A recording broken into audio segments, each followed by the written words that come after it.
bubbling up under the outskirts of Bangkok, the floodwaters of Thailand. The water's creeping into the city's south, and it's time to prepare. Along the roadways, floodwares for sale. You can still bargain for a boat. But north near Bangkok's flooded Don Mueang airport, you'd better already have your vessel. Mired deep in floodwater for a month, neighborhood residents didn't want to leave their homes, but now they want the water to leave.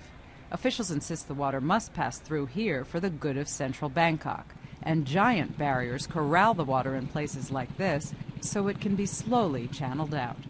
This is what Thais call the Big Bag, a massive wall of sandbags intended to keep the floodwaters north. For Bangkok, it's part of the solution, but for this neighborhood, it's part of the problem.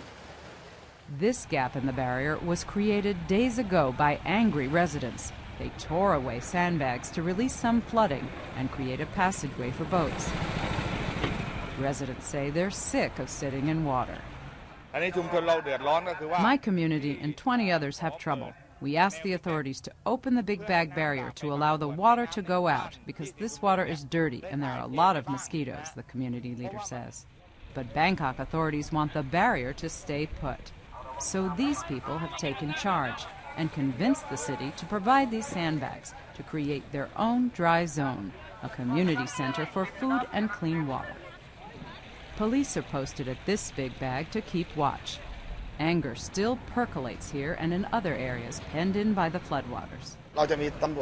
We're doing our job here to make sure that people don't dismantle the sandbags, says this police official.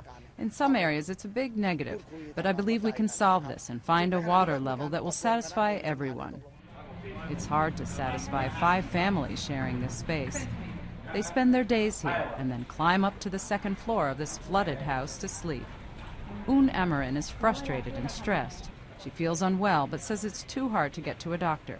She says, release the water. They should take away the sandbags because the water should flow through. If we block it here and there, the water flows nowhere, just trapped here. Not far away, the bloated body of a dead dog floats by. Back at the barrier, the police colonel gets instructions from negotiators with the local community. Remove a token layer of sandbags to let more water flow on. A step toward calming this week's unrest.